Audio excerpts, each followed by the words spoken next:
Bonjour à tous et à toutes, bienvenue dans la tribune de la justice.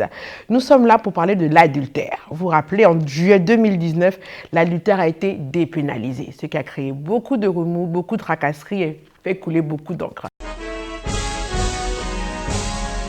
Donc nous recevons aujourd'hui pour en débattre l'apôtre Dieudonné Kéret, qui est homme de Dieu depuis près de 20 ans, et la blogueuse influenceuse Émeraude dite Diamant Vert. Merci d'avoir répondu à mon invitation et d'être là avec nous aujourd'hui. Merci. Merci beaucoup. D'accord. Donc, on va poser quelques questions pour entrer dans le vif du sujet. D'accord. Je vais commencer par l'apôtre, c'est l'homme de Dieu. Bien sûr. Quand même le respect. Bien sûr.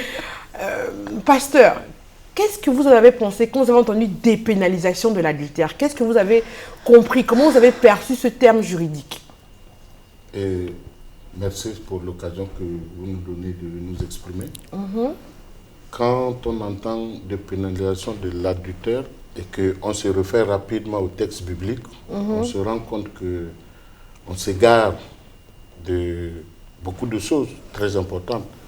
La Bible condamne fermement l'adultère. Oui. Si nous voyons dans le livre d'Exode, au chapitre 20, le verset 14, nous voyons exactement que tu ne commettras point d'adultère. Or, l'adultère, c'est deux personnes qui décident de se réunir, d'être ensemble, qui appellent la famille, les amis, et qui prennent serment en disant que nous allons nous aimer, Oui. nous allons vivre ensemble, nous serons fidèles l'un vers l'autre. Il faut un serment de fidélité. Bien sûr. Hein? Bien sûr. Donc, après ce serment de fidélité, il y a une alliance qui est tissée. Et voilà un des deux qui, après avoir prêté serment, sort de ce serment et va vers une tierce personne. C'est condamné par la Bible parce que la Bible dit que ce sont des choses qui ferment la porte des royaumes des cieux.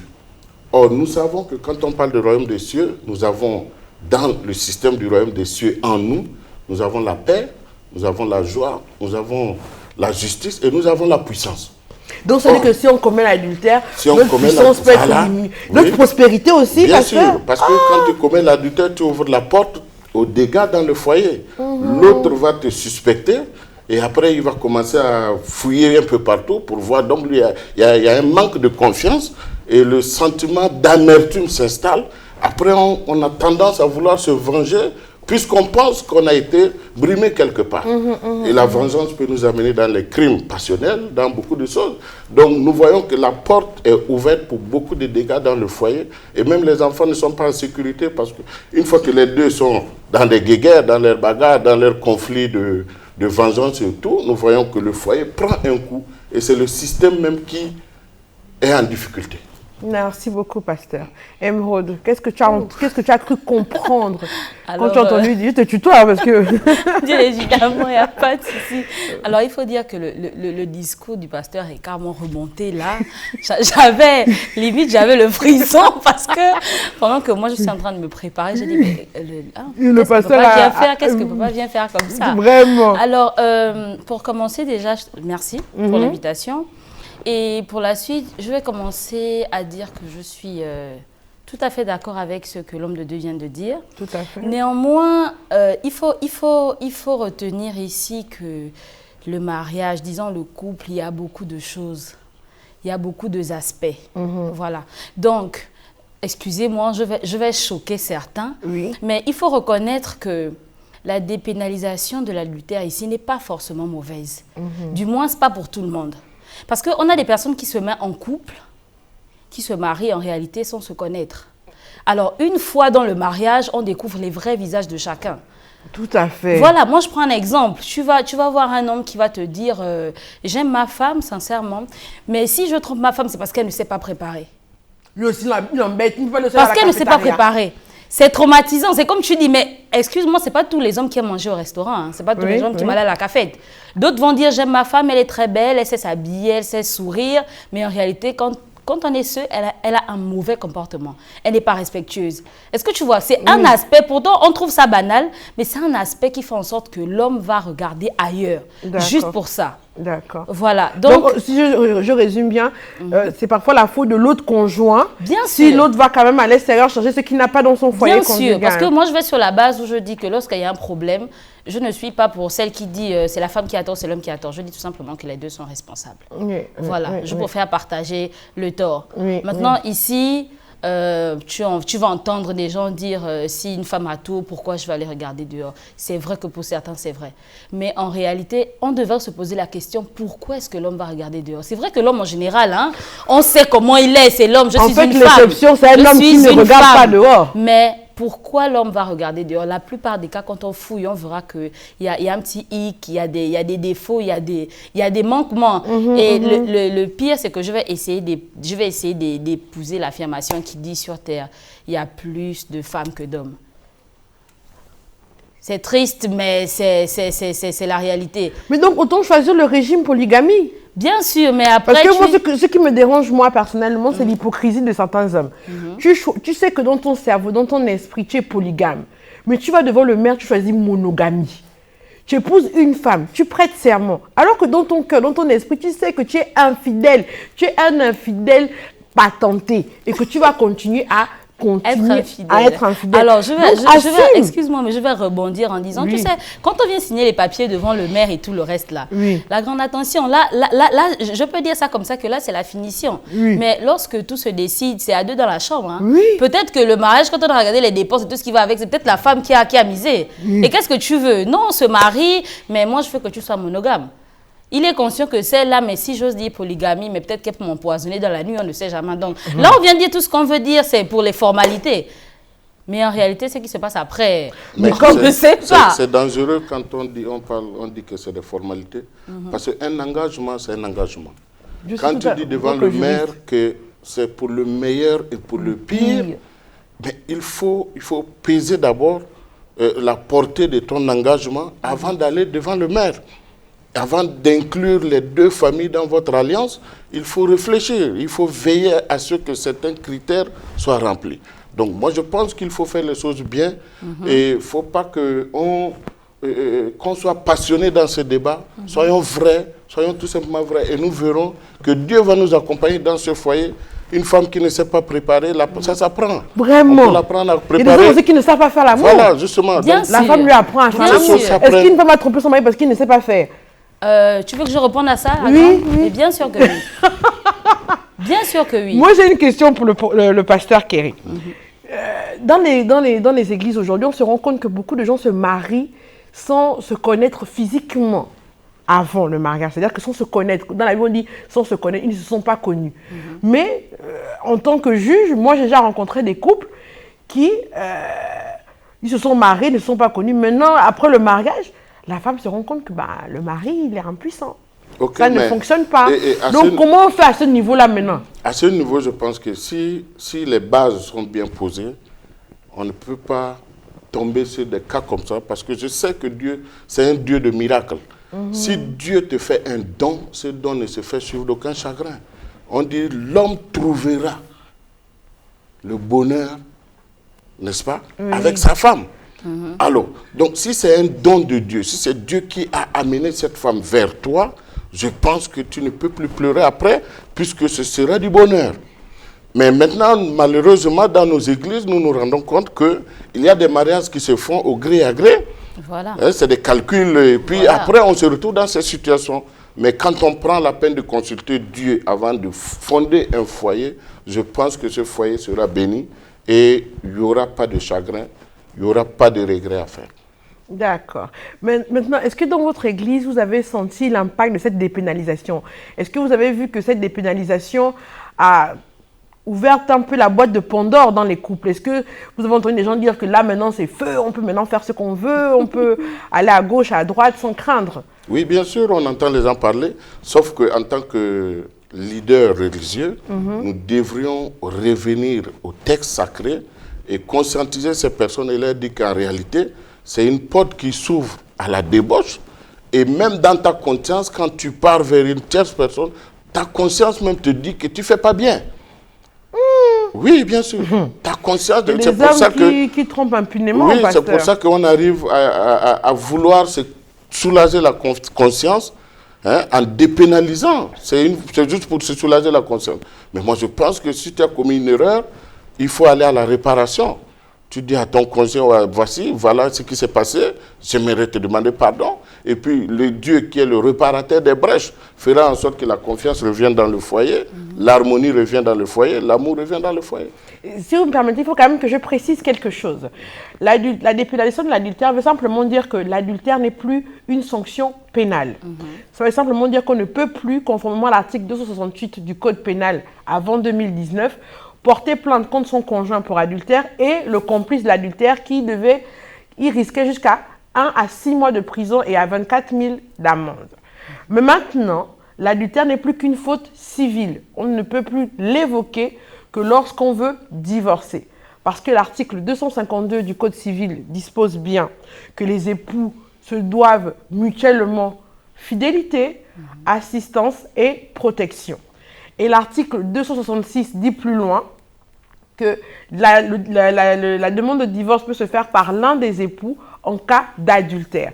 Donc, certes, l'adultère n'est plus pénalisé, ce n'est plus une sanction dite pénale, mais elle demeure toujours une faute civile. Il faut quand même qu'on le précise. Mais en tant que magistrat exerçant mon métier, je me suis rendu compte que le fait de dépénaliser l'adultère donne un sauf-conduit un peu, comme on dit au quartier, au tisa. Parce qu'avant, quand on pouvait porter plainte pour adultère, on avait l'étape où on pouvait sensibiliser le couple. C'est-à-dire, la femme mari vient porter plainte parce que la femme de l'extérieur la persécute, la harcèle, que son mari découche, il fait ce qu'il veut, il se comporte en célibataire alors qu'il a des engagements. Donc, quand elle portait plainte, on pouvait, devant l'officier, l'OPJ, devant le juge, conscientiser la maîtresse, dire que mais tu risques 6 mois de prison, pourquoi? Pour quelqu'un qui est marié à la monogamie bien commun, il n'y a pas d'issue. Et faire comprendre aussi au mari que ce qu'il faisait n'était pas correct, il risquait la prison. Mais maintenant qu'il n'y a plus cette épée de Damoclès, cette sanction au-dessus de la tête des gens, nous, en tant que juristes, personnellement, on a l'impression que les foyers ne sont plus en sécurité. Être marié à la monogamie ne veut strictement plus rien dire, en fait. Qu'est-ce que vous en pensez?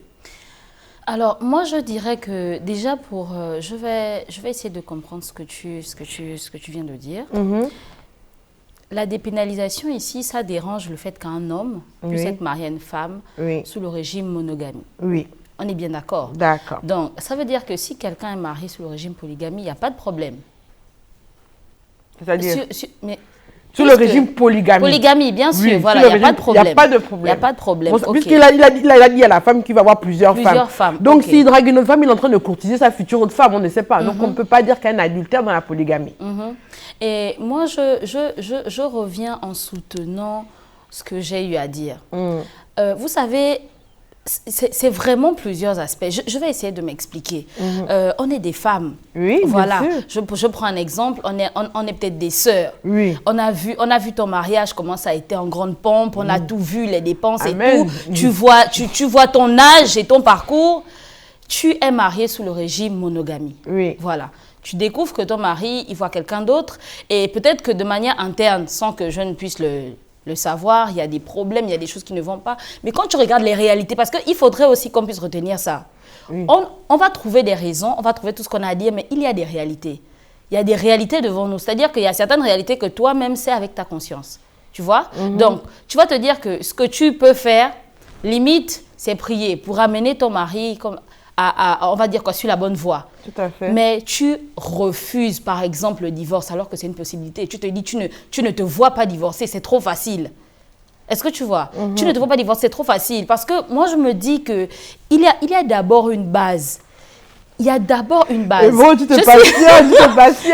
Je vais devoir un peu stopper ta passion parce qu'on va passer quand même aux questions de micro-trottoir. D'accord. Garde ce feu-là. On revient pour toi, pour que tu nous dises ça. Ok.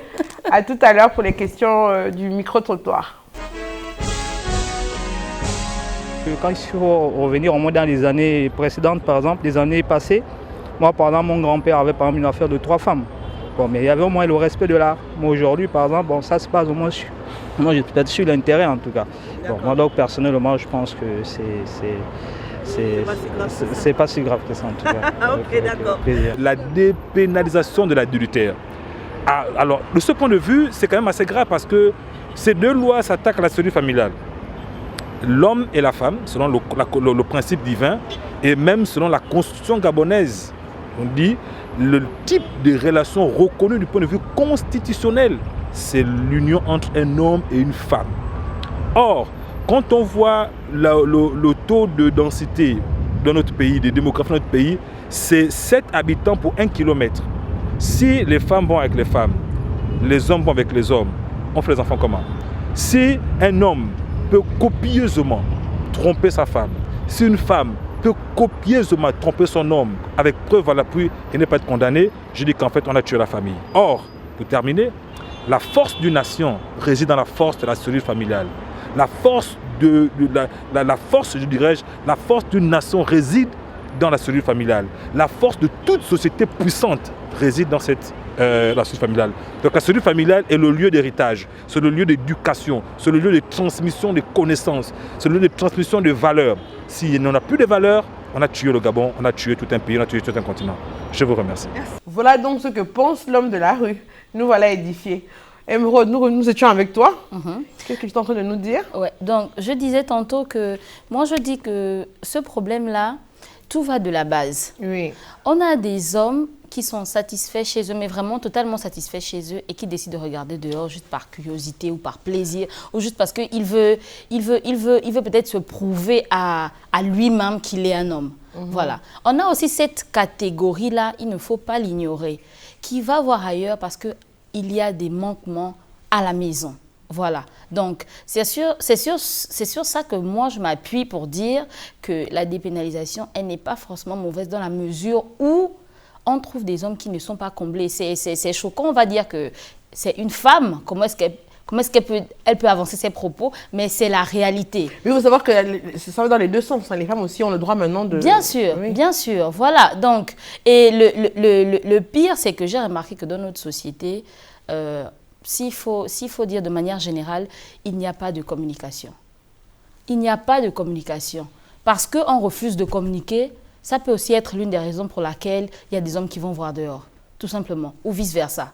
Mais moi, ce qui me dérange, c'est que l'adultère de l'homme est bien perçu, l'adultère de la femme, elle est tout de suite incriminée, taxée de prostituée, de femme légère. Ça, quand même, c'est un point quand même... C'est injuste. C'est injuste. Moi, je dis que c'est injuste. Tout simplement parce que, bon, on a toujours tagué la femme, si je peux le dire ainsi, comme le maillon faible, comme la maîtresse de maison, comme celle qui doit se tenir droite, qui doit savoir s'asseoir. Voilà, c'est ça. Alors que, voilà, il y a aussi des hommes qui font aussi, qui sont aussi à l'origine, voilà, des petits diables de la femme, s'il faut le dire ainsi, voilà. Alors, pasteur, votre conclusion? En conclusion, je dirais ceci que même si, à des fois, il y a des dérapages, Dieu a donné au moins une autorité, il a ouvert une porte pour la réparation.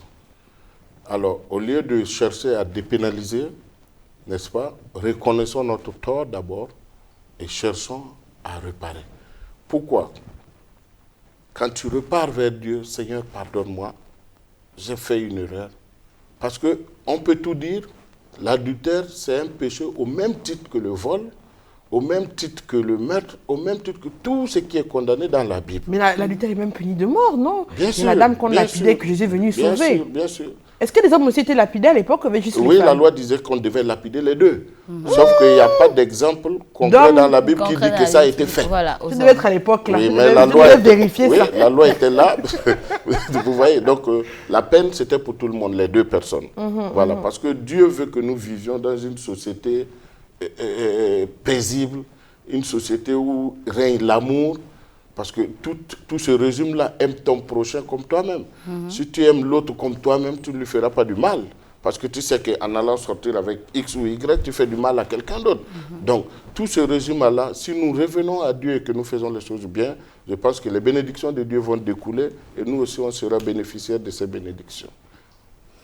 Très bien. Mais moi, je veux juste qu'on donne un mot à ceux qui vivent dans l'adultère, ceux qui le font. C'est-à-dire ces femmes qui détruisent des foyers, en fait. Parce que la famille, c'est la base, c'est le socle de la société. Bien sûr. Donc, quand nous avons déjà des familles qui sont monoparentales, qu'on a la chance de se marier, que ces familles-là soient détruites, au final, c'est toute la société qui qui va à Valo, en fait. Qu'est-ce que vous avez à dire, pasteur, ensuite Emeraude, oui, comme conclusion? À ceux qui vivent là-dedans, j'aimerais les exhorter à chercher Dieu. En cherchant Dieu, Dieu peut te donner la force de résister, la force de dire non à telle ou telle attitude qui n'est pas bien.